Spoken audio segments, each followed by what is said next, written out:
Vamos, seguir adiante, vamos chamar a economista Mônica De Bolle para participar da conversa aqui com a gente.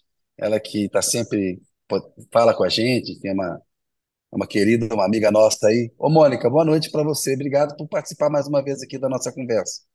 Oi, boa noite para vocês dois, Toledo, Kennedy. Para mim é sempre um prazer também estar aqui com vocês. Oba, prazer recíproco.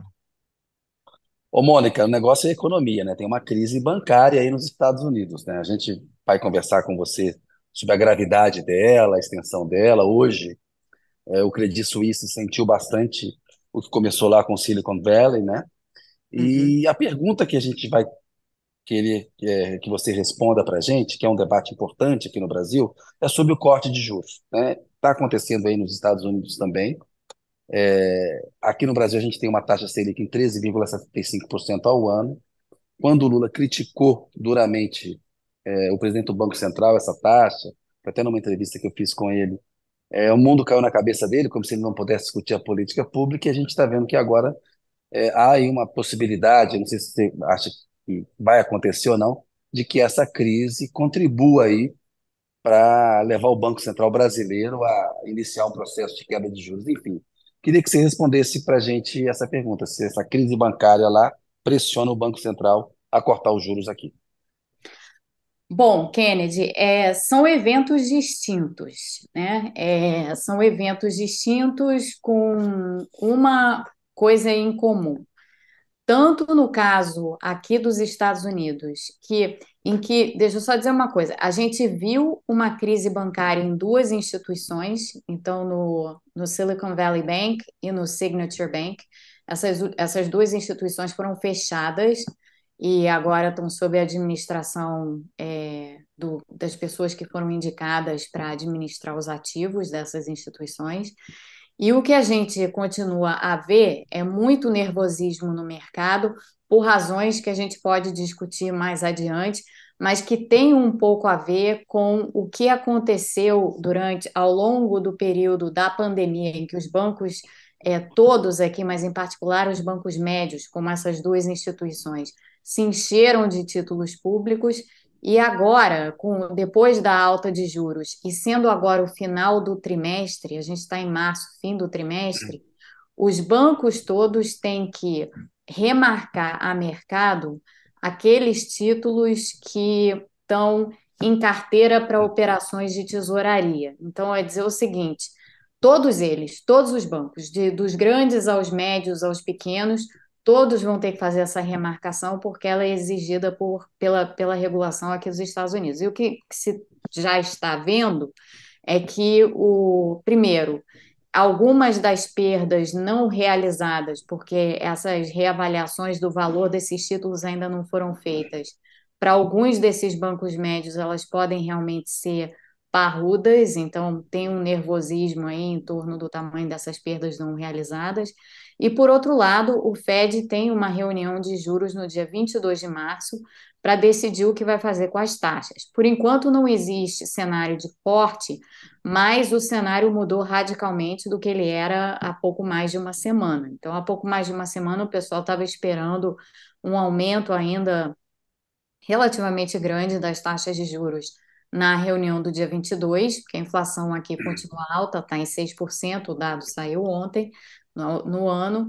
E agora, depois do ocorrido, talvez o Fed não faça exatamente aquilo que imaginava fazer, porque isso daí vai gerar mais perdas para esses bancos em particular. Então, essa é a situação aqui. Desculpa te interromper, Mônica. Eu sei que você vai completar o seu raciocínio ainda, mas eu queria entender um pouquinho mais detalhadamente como funciona essa que você chamou aí de remarcação.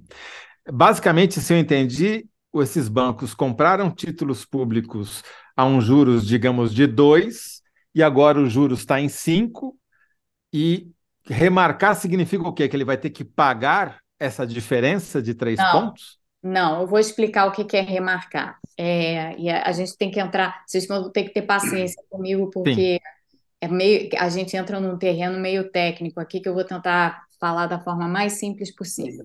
E só para complicar, Mônica, porque sempre parece muito seguro Complica logo de investir. uma vez. Sempre parece muito seguro investir em títulos do Tesouro, ó, em títulos públicos, olha, o Tesouro Americano, não tem risco. Como que um banco investe em título público e consegue perder? Explica isso também, mas e o remarcar? Só para complicar de vez agora. Vamos lá. Então vamos complicar de vez, tá?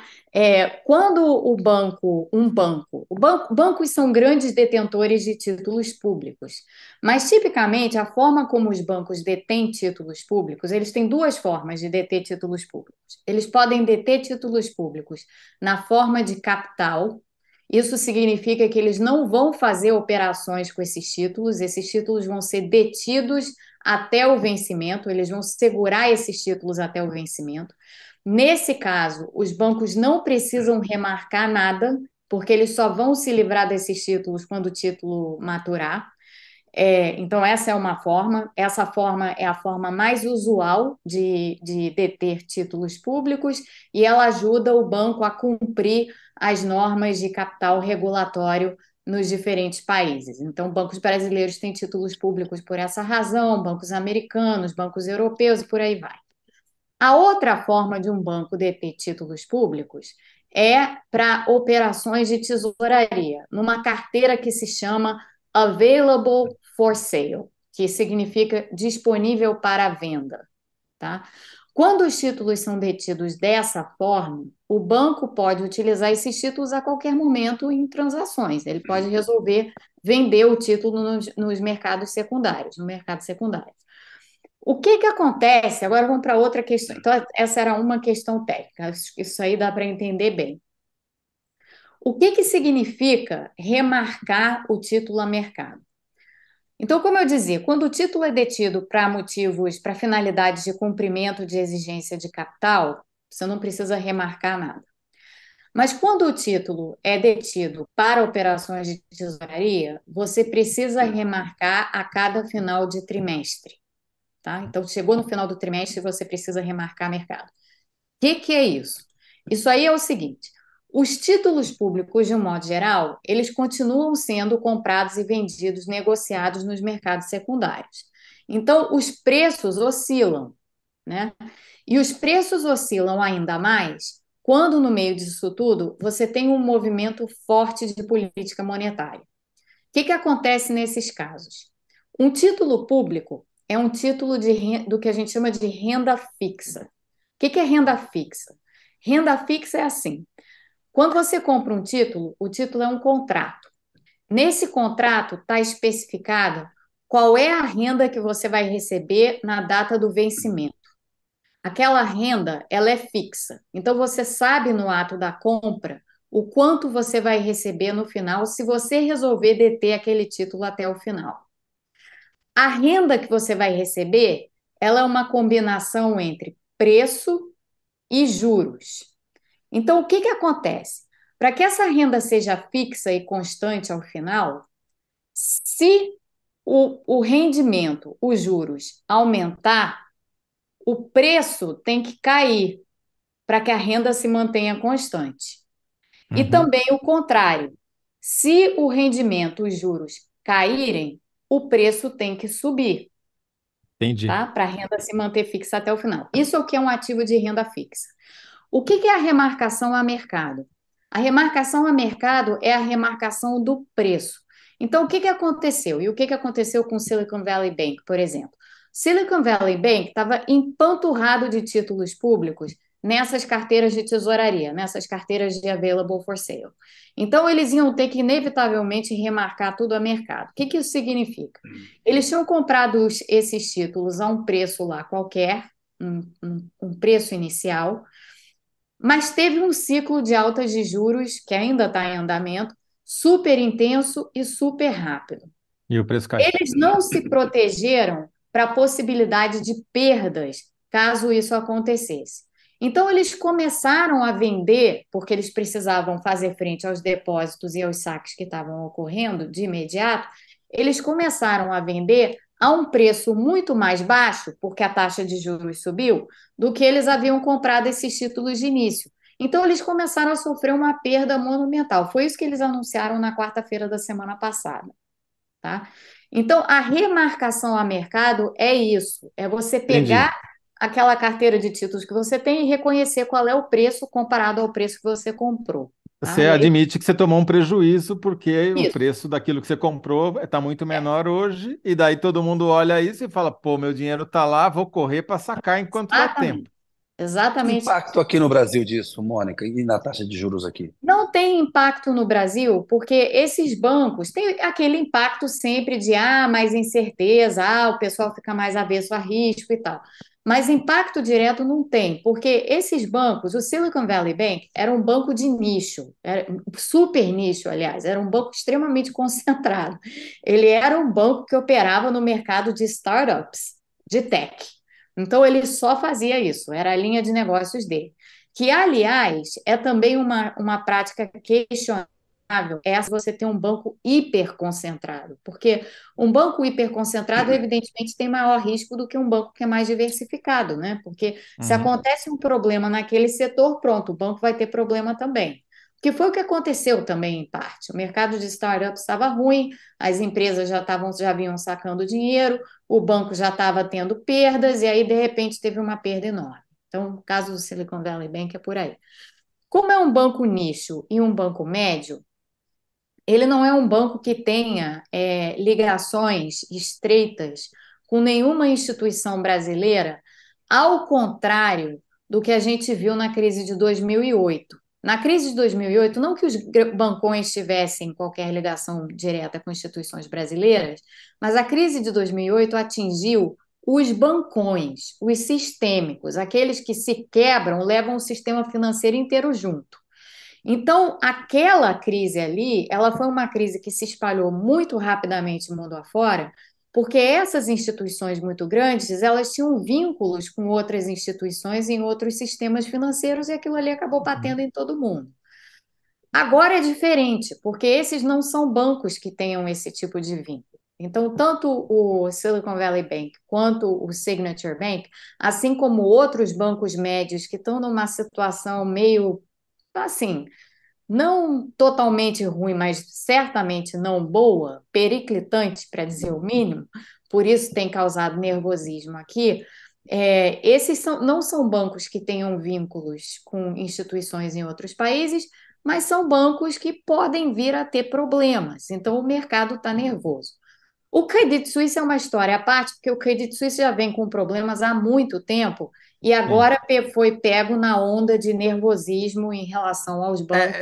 Isso que eu acho bacana, talvez você explicar, Mônica, porque perfeito. Uma coisa não tem nada a ver com a outra. O problema do Credit Suisse não tem nada a ver com o problema do Silicon Valley Bank, mas o medo criado pela crise do Silicon Valley Bank faz todo mundo olhar para o Credit Suisse, que já sabia que estava ruim, e falar: acho que eu vou tirar meu dinheiro daqui. E daí tem uma outra corrida bancária a outro banco por outra razão. E aí, Toledo, eu acho que cabe explicar para as pessoas entenderem o seguinte: os bancos podem ser diferentes, ter linhas de negócios diferentes, ter diferentes tipos de diversificação ou concentração, atuarem em diferentes setores, serem grandes, médios ou pequenos. Tudo isso é verdade. Mas a natureza de um banco, ela é sempre a mesma, independentemente dessas outras características. Que natureza é essa? Um banco é uma entidade que toma recursos a curto prazo. Esses recursos são depósitos. Então, o banco ele capta recursos a curto prazo, que ele tem que devolver a qualquer momento. Os depósitos, principalmente se a gente está falando de depósitos à vista, depósitos à vista, quem faz um depósito à vista no banco tem o direito de receber aquele dinheiro de volta quando quiser. Então, o banco, ele utiliza isso é uma espécie de empréstimo, mas é um empréstimo de curtíssimo prazo. Você pode interpretar o depósito dessa forma. Então, o depósito é um passivo do banco de curtíssimo prazo. E o que que o banco faz com aquele dinheiro? Por que que o banco é banco, na verdade? O banco é banco porque ele faz um tipo de intermediação financeira que transforma algo que é de curto prazo em algo que é de longo prazo. Dito de outro modo, ele tem um monte de depósitos. Uma parcela desses depósitos ele pega e investe. Investe. Pode ser em empréstimos de longo prazo para empresas, pode ser em outros ativos, como, por exemplo, títulos de longo prazo do governo, pode ser em uma porção de coisas. Mas o ponto fundamental é que aquilo que ele faz com uma parte dos depósitos, não com a totalidade dos depósitos, mas com uma parte dos depósitos, é sempre de maturidade superior à dos depósitos. Então, a qualquer momento, se todo mundo resolver tirar os seus depósitos de um Quebra. banco, o banco está sempre exposto. E aí não importa se é o Credit Suisse, se é o Silicon Valley Bank, se é o Signature Bank, se é, sei lá, o Bradesco, se é o que for. E qualquer Uhum. banco opera dessa Salomon forma. Brothers. Não importa, qualquer banco Ô, opera Mônica, assim. então, pelo que eu estou entendendo, você não acredita que vai ter impacto nenhum na discussão sobre juros no Brasil. A gente discutir se está Não, eu alto ou não não Não, disse aqui isso. por outras razões. Mas não, Não, pelo eu que mas eu não é que, entendi. veja bem, Kennedy, a questão toda é que o que provocou essa crise foi o aumento de juros da taxa americana, que foi, Pois exato. tudo é. bem. Então, O lembrem banco que eu não cometeu um erro, terminei. mas foi o ma- aumento da taxa de juros que Hum, detonou. Isso. Então, lembra, Kennedy, que eu não terminei o raciocínio. Eu tá, vou explicar o que que era marcação a mercado, né? tá.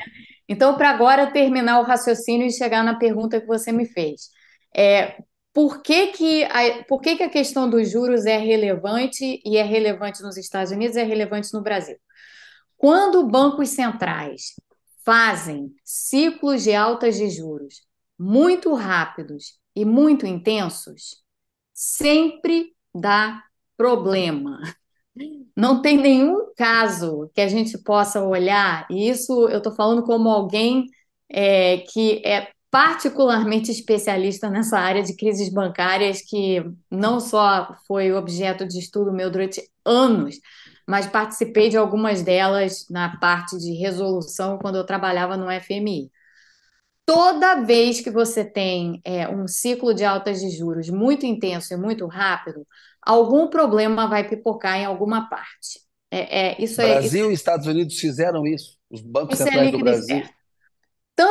Tanto os Estados Unidos quanto o Brasil fizeram isso. Os Estados Unidos foram de 0,25% ao ano de taxa de juros para praticamente 5%, quer dizer, agora está entre 4,5% e 4,75%, mas para esse patamar, em pouco tempo. Isso é um aumento de juros brutal aqui. Então, aqui foi essa história. No Brasil, os juros foram de 2 para 13,75, também num horizonte de tempo curto. Foram 15 meses, mais ou menos, que o Banco Central levou para trazer os juros de 2 para 13,75. Então, essas duas altas têm essas duas características. Foram intensas e foram rápidas. Portanto, não dá para esperar que elas não vão provocar nenhum tipo de problema. Algum problema elas iriam provocar. Aqui nos Estados Unidos, o problema está aparecendo nesses bancos médios entupidos de título público, que não fizeram o dever de casa de pensar nas perdas que poderiam ter e, portanto, se proteger de antemão dessas perdas, e também dos reguladores que estavam dormindo no ponto, deveriam ter agido e não agiram. E no Brasil, esse problema está aparecendo aonde? No mercado de crédito privado, porque olha as empresas brasileiras. As empresas brasileiras estão com uma dificuldade imensa de conseguir crédito, estão com uma dificuldade também enorme de pagar suas dívidas, porque as taxas de juros estão muito elevadas. As Principalmente no empresas comércio, né? brasileiras estão endividadas, bastante endividadas, inclusive como resultado da pandemia, e, portanto, o colapso que está acontecendo no mercado de crédito privado, em razão das altas de juros intensas e rápidas feitas pelo Banco Central, está nos levando a essa situação em que muitas empresas estão com dificuldade. Se esse problema aumentar para além do ponto em que ele está agora, e ele já está num ponto relativamente sério, isso começa a ter repercussões no sistema bancário, porque essas empresas tomaram empréstimo de quem? Dos bancos. Então, se essas empresas começarem a ter dificuldades em pagar os seus empréstimos, esse é um problema que vai começar a pipocar no balanço dos bancos. No Brasil, os bancos são muito líquidos e muito bem capitalizados, porque a diferença dos Estados Unidos, o nosso sistema regulatório realmente é melhor do que o sistema regulatório aqui. O sistema regulatório aqui é muito fragmentado, os bancos não têm necessariamente o mesmo regulador, e isso causa todo tipo de problema. No Brasil, não. As instituições bancárias são todas reguladas pelo Banco Central e os critérios de regulação no Brasil são muito mais rígidos do que aqui nos Estados Unidos, até porque o Brasil já teve muito mais crises bancárias do que os Estados Unidos na sua história. Então, a gente tem esse lado que nos ajuda a, pelo menos, ter um pouco mais de tranquilidade. Agora, a situação no geral está tranquila? Não está. A situação no geral no Brasil está pedindo uma redução das taxas de juros? Com certeza, porque esse aperto no mercado de crédito privado que está acontecendo, ele não é sustentável. Ele não é sustentável para as empresas e ele vai acabar causando problemas para os bancos caso ele não seja revertido. Quer dizer, se eu entendi, Mônica, e eu acho que a tua aula foi uma aula mesmo, entendi muita coisa que eu não sabia, muito obrigado. É mais ou menos um paralelo meio distante, vai meio forçando a barra, mas do mesmo jeito que o Credit Suisse dançou, né? Está perdendo mais de 25% do valor das suas ações por causa de um banco lá na Califórnia com quem ele não tem nenhuma relação comercial, simplesmente pelo pânico ou pelo medo do mercado, aqui o Banco Central brasileiro deve falar, putz, já tinha um monte de empresa do varejo aqui com dificuldade, ameaçando quebrar, pedindo concordata, agora me vem mais essa crise bancária internacional, talvez seja melhor eu baixar mesmo a taxa de juros, né? Eu acho que essa é precisamente a postura que o Banco Central deveria estar tendo agora. Até porque esse cenário todo que se apresenta, inclusive com essa situação do crédito privado, esse quadro é um quadro recessivo. Porque você começa a ter um monte de empresa pedindo concordata, com risco de falência e tudo mais, isso daí daqui a pouco vira desemprego, daí daqui a pouco começa a ter um efeito multiplicador na economia. Essas crises normalmente elas se desenrolam dessa forma. Então, o risco de recessão no Brasil hoje não é pequeno. E essa é uma preocupação legítima para o Banco Central. Até porque, se você tem no horizonte um risco de recessão, essa é a sua preocupação, não a inflação, né? Porque a inflação naturalmente vai ceder com uma recessão. Então, o que você tem que fazer nesse momento é proteger a economia de uma possível recessão.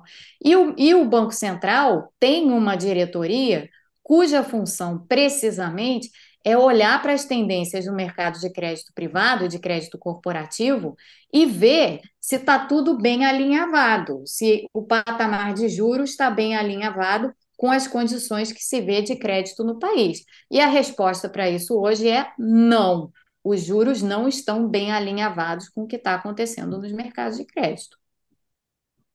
Então, resumindo para a nossa pergunta, que é uma ligação longa, porém, mesmo que indiretamente, deveria, se não está, deveria fazer o Banco Central rever sua posição sobre os juros. Sem Mais um dúvida, argumento. sem dúvida. Perfeito. O que que E, você e acha que vai acontecer, Mônica? Você acha que vai rever? Olha, o Brasil é um lugar muito engraçado, porque para não dizer tragicômico às vezes, né? Porque as narrativas que dominam, né, ou que ficam aparecendo em tudo que é lugar, são as narrativas dos tesoureiros. Eu até escrevi hoje um artigo.